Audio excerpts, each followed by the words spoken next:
Diabetes mellitus is a rapidly increasing non-communicable disease in Sri Lanka as well as in the world. It causes premature deaths as well as lot of disabilities.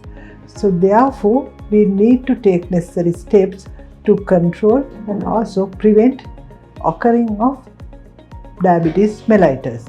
So this module we are discussing about the evidence-based management for healthcare providers to prevent and control of diabetes mellitus. In this module, we will learn about management protocols for diabetes mellitus guideline, ideally for primary healthcare providers.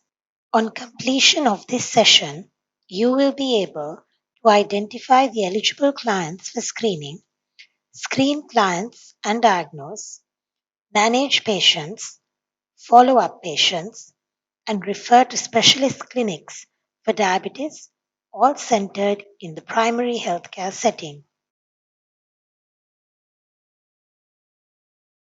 In the classification of diabetes mellitus 2019 by WHO, diabetes mellitus is a metabolic disorder characterized by chronic hyperglycemia due to defects in insulin secretion and or insulin action and or other metabolic derangements, including disturbances of carbohydrate, fat, and protein metabolism.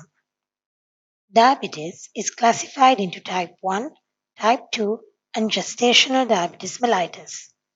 The patients who commonly present with type 1 are only 10% of the people who have diabetes, and it usually develops in children or young adults.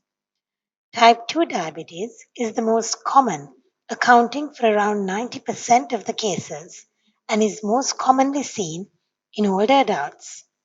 But since of recent, there have been rising levels of obesity, physical inactivity, and poor diet, and this has led to increasing levels of diabetes mellitus type 2 in children, adolescents, and young adults.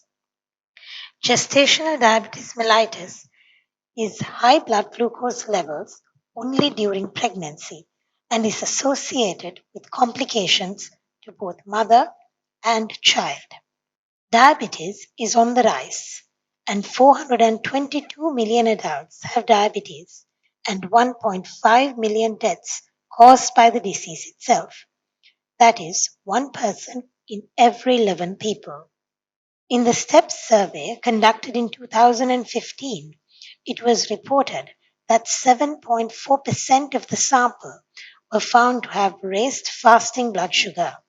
Services provided at primary healthcare settings include screening, diagnosis, treatment and follow-up, and in case of management of complications, referral to specialist care. We can discuss screening in three ways: screening for undiagnosed diabetes, screening for complications of diabetes in newly diagnosed patients, screening for comorbidities to assess the total cardiovascular risk. All these three aspects of screening should be carried out while taking history, physical examination, and using investigations. There are certain indications for screening undiagnosed diabetes. Firstly, we divide them into two categories. The first category includes clients who are 35 years or above. The second category belong to clients between the age of 20 to 34 years and who have any one of the following risk factors: overweight, waist circumference equal to or greater than 90 centimeters for males, equal to or greater than 80 centimeters for females, or BMI equal to or greater than 25 kilograms per meter squared. Sedentary lifestyle, raised blood pressure greater than or equal to 140 by 90 millimeters mercury in individuals.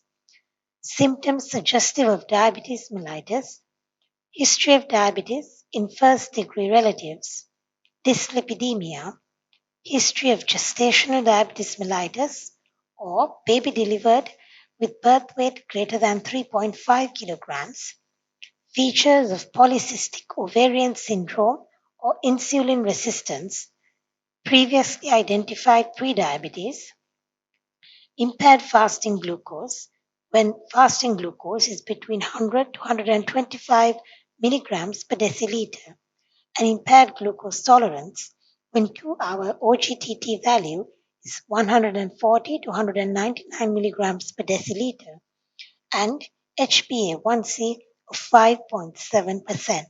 While taking history of undiagnosed patients, we inquire on the symptoms of diabetes, such as frequent urination or polyuria, polydipsia, increased hunger, unintentional weight loss, general fatigue, which is very non-specific but common, and recurrent infections, such as skin or genitourinary infections. Next, we inquire about any risk factors, including age, gender, occupation, family history of diabetes, ischemic heart disease, or premature cardiovascular diseases. In first degree relatives, males less than 55 years, females less than 65 years, smokers within 1 year, alcohol intake within the last year, physical activity or sedentary lifestyle, and diet, such as fast food, salt, sugar, and other habits.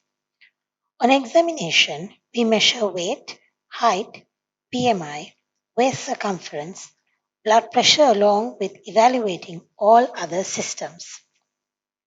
For investigations, we need to perform fasting blood sugar, postprandial blood sugar, random blood sugar, HbA1c, and oral glucose tolerance test.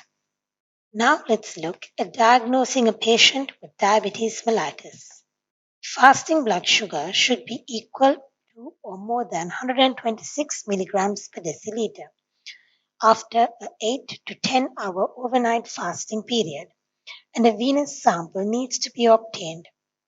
Only water can be consumed during this period. If it is necessary to perform a lipid profile along with the fasting blood sugar, then a 12-hour fasting period needs to be practiced.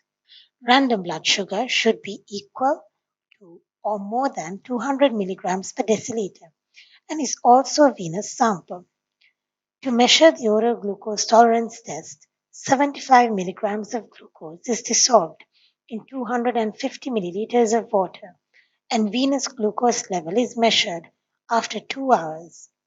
An overnight fasting of 8 hours is recommended before the test is performed. If the result is more than 200 milligrams per deciliter, it is considered positive. An HbA1c value equal to or more than 6.5 is diagnostic, and no fasting is necessary. A ppbs value equal to or more than 200 milligrams per deciliter of venous blood level 2 hours from the time of starting a meal is also diagnostic. In symptomatic patients, single abnormal test is diagnostic. In primary healthcare institutions, fasting blood sugar, or in symptomatic patients, random blood sugar is encouraged. In asymptomatic patients, a repeat test should be performed.